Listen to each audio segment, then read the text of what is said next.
Најхрабрите запливаа во овие така наречени кади, создадени со влијанието на водата од Кривошиска река. За нив планинарите велат дека се место во срцето на Шарпланина, чија убавина и единственост мора да се почувствуваат.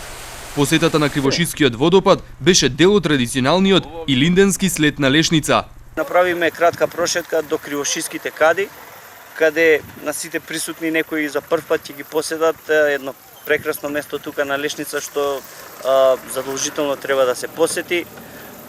По завршување на таа посета на Кривошиските кади, сите се упатуваме према Побова шапка. На сите планинари кои веќе се тука присутни, кои може да ги видите во позадина, се врши една кратка едукација за нивно за соодветно однесување во планината.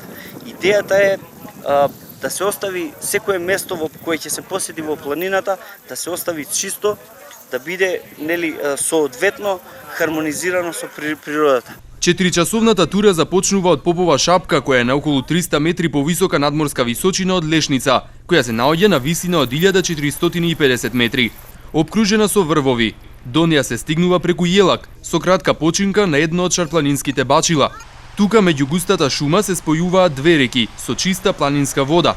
Едната извира од местноста Кривошија, а другата од Горна Лешница. Двете ја прават река Пена. Овде е многу лепо. Овде е многу убаво. Шара како планина.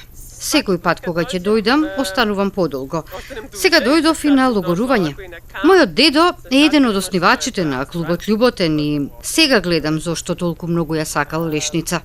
Тука човек се враќа на суштината на животната енергија, на убавината, но и на тежините кои ги носи животот. Но во природа се е поинаку, зашто се буди некаква животна енергија. Годинава на Лешница пристигнаа 70 планинари, а организатор на логорот и еднодневната тура е планинарскиот клуб Љуботен од Тетово. На ова место во 1954 година се организираше првиот илинденски планинарски слет на Лешница. Тогашните членови на друштвото, тогаш планинарско друштво Љуботен, ги поставија темелите на нова логорување кое што беше изведено тој 2 август на Лешница.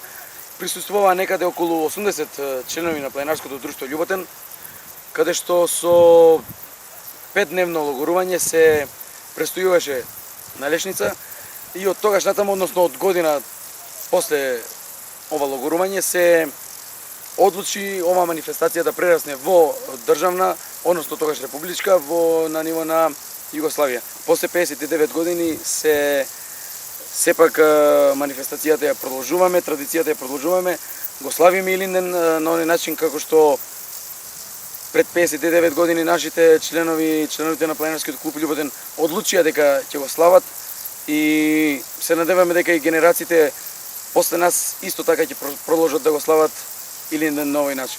Од Македонското еколошко друштво сметаат дека ваквите посети во планина и едукацијата за однесување во природа придонесуваат за зачувување на ова богатство. За разлика од тоа додека надлежните институции бавно спроведуваат или не спроведуваат вакви активности,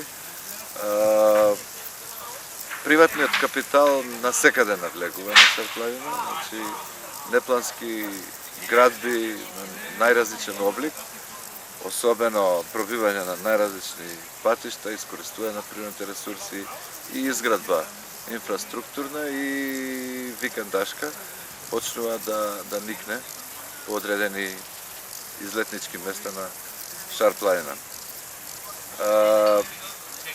Значи, приватниот капитал може да направи чуда, меѓутоа единствено нешто што може да регулира хаотичниот развој во таа насока може да биде правилата што би ги поставила едно заштитено подрачје. Ова беше 59-тиот традиционален слет на Лешница, со кој планинарите на свој начин го одбележаа Илинден.